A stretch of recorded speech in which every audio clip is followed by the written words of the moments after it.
Hey ladies and gentlemen, Stephen here from Redolessence and welcome back to another video. So, are you a fan of Creed Aventus?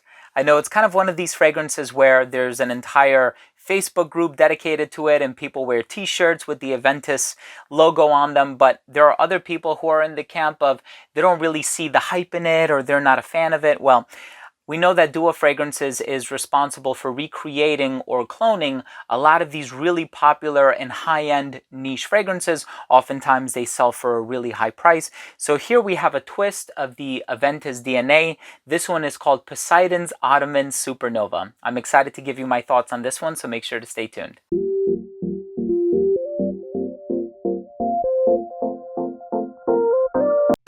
Now, before I begin my fragrance review of Poseidon'S Ottoman Supernova by Dua Fragrances, I do want to mention that if you are a fan of fragrance-related content, if you like fragrance reviews here on YouTube, but also top 10 videos, giveaways, unboxing, special guests, and more, please do consider supporting this channel by subscribing to it. All you have to do is click on that red button in the corner. It's free and it would mean the world to me. While you're at it, also make sure to enable notifications by clicking on the bell icon so you will get notified whenever I put out one of these videos. So we all know that Dua Fragrances has their Poseidon series, and so they have Poseidon's Elixir, they have Poseidon's Elixir 13ZZ, Poseidon's Elixir 2.0, Poseidon Supernova, if I'm not mistaken. So here we have Poseidon's Ottoman Supernova. So this is a twist of Creed's Aventus, and we know that Creed Aventus is a fragrance where a 100 ml bottle of it sells for like $450 at retail, and I think the prices are going up yet again very, very soon from some of the rumors that I've been reading online. But in this particular fragrance, he actually utilized elements from Hachivat by Nishane, which also smells quite similar to Creed Aventus, and also Elysium by Navitus Parfums. So this utilizes that smoky aspect from Hachivat, but it also has that bright, fresh, natural bergamot feel in the opening that you're going to find in Navitus Parfums Elysium. So while this is a hybrid or a tribrid, if you will, I feel like there were only certain ingredients that were isolated from each one of those fragrances and introduced into this fragrance to kind of make it its own unique fragrance. And so I'm going to tell you what I think about it, which elements of the fragrance I feel like come across more strongly than others. But of course, let's start things off with the presentation.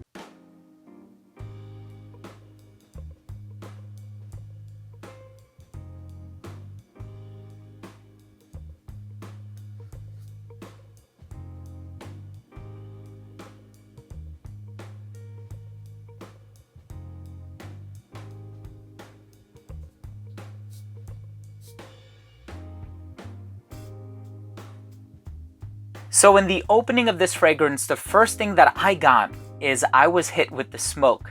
And so I said, okay, this is definitely Hachivat, because in Hachivat, I feel like the birch is so strong, even stronger than some of the older iterations of Creed's Aventus. And so if you know some of the older batches like the 2011 Z01 and the XO2, you know, like some of the really old school batches that are now 10 years old, I can't even believe it. Those were like really smoky. They were very much so on the smoky side. And Hachivat kind of has that effect for me where it opens up with the birch, and that was that chief or primary masculine component of the fragrance that I think lured a lot of men into the fragrance. And I think that that's one of the reasons why it became such a love at first sniff type of a cologne, if you will. And so it has the smoke in there, and immediately I'm reminded of Hachivat. So I'm like, okay, I'm getting a little bit of that going on in here. But as I wore this fragrance, and I wore this one like 3 days in a row, of course, I acquired this bottle over a week ago because this one actually became available last weekend. So I've had it in my possession since the prior Monday. And when I put it on my skin and my clothing, the ingredient that really came out the strongest on my clothes and my skin is actually that bright, fresh, effervescent opening, which I would attribute to the bergamot and a lot of that really natural smelling citrus that is found in Elysium by Navitus Parfums. And so at times I was like scratching my head and thinking to myself, where's the Poseidon, right? Where's the Aventus? But the magic of that really shines as you give this fragrance a few hours to dry down. And so I feel like some of the more contemporary iterations of Creed Aventus are a little bit more heavy on the vanilla.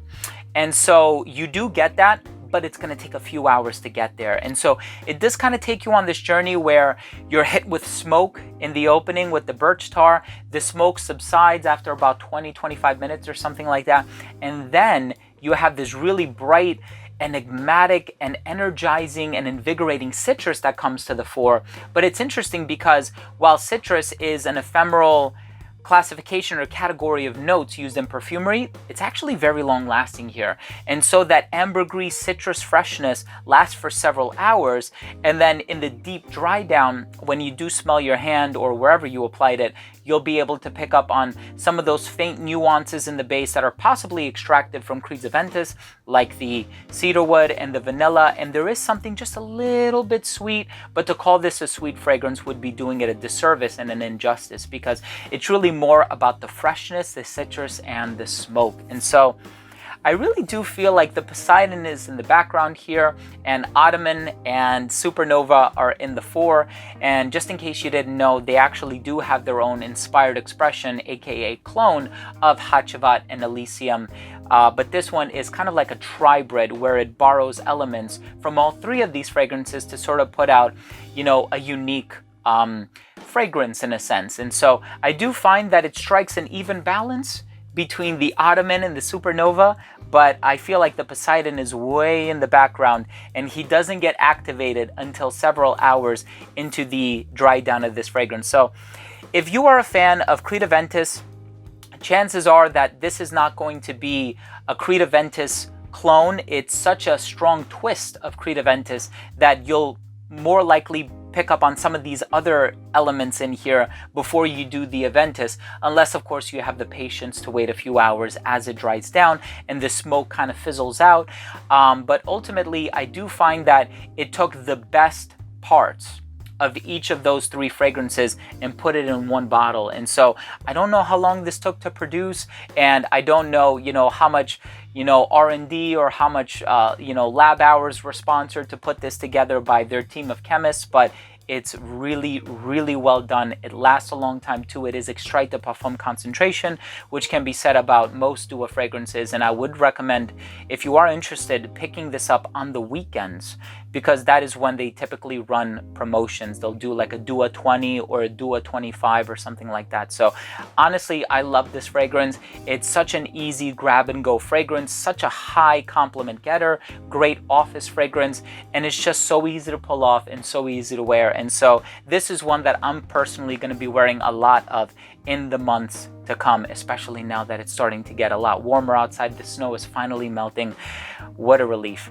Let's go ahead and finish things off with my overall assessment.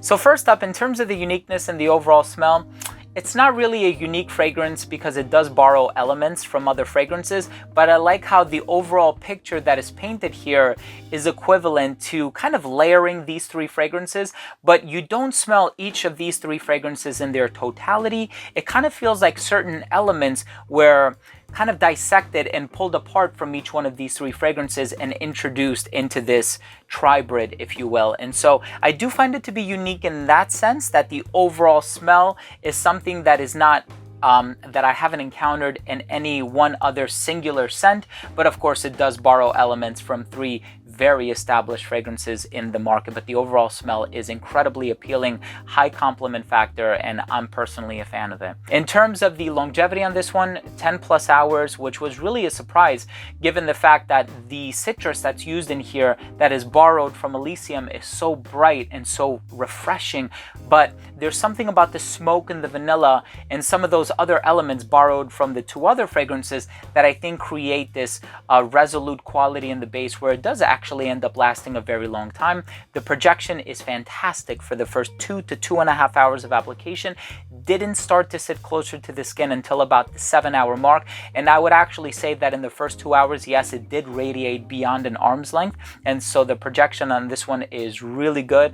I was actually mailing a package a few days ago. I was fulfilling a giveaway winner's package, and the lady or the clerk who was ringing me up was actually smelling quite a bit underneath her mask, almost as though she was able to perceive this off of me. And perhaps I went a little overboard on that day. I actually did about 15 sprays on my shirt, but but I know I smelled good, so I didn't mind.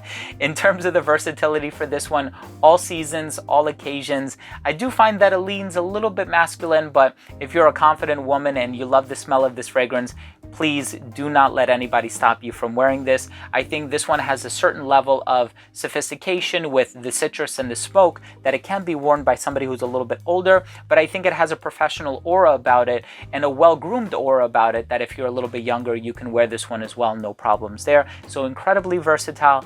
And in terms of the presentation, I quite like the bottles that it's in now and the coffin style presentation. I think that that's a really big upgrade for, you know, these sort of, I don't know if they're limited edition bottles, but limited presentation, let's say, because the standard Dua presentation looks a little bit like this. And so I quite like these big 100 ml bottles. But in any case, my final verdict on this fragrance is that if you are a fan of Creed Aventus, but you want a fragrance that is a little bit more heavy on the citrus and the smoke, please check this one out. I have a very strong feeling that it's going to be to your liking. And especially if you're looking for a fragrance that is going to bring in a lot of compliments, of course, depending on whether you wear it with confidence or not, I think this one is a solid fragrance to accomplish that goal. And personally, I am a fan. So thank you so much for tuning in, ladies and gentlemen. I really do appreciate it. That was my review of Poseidon's Ottoman Supernova. If you own or have tried this fragrance, please let me know what you think. Leave a comment down below. Also, let me know what is your favorite Poseidon fragrance from Dua. If you've had an opportunity to try any of them, I would love to hear your feedback regarding that as well. So leave a comment down below.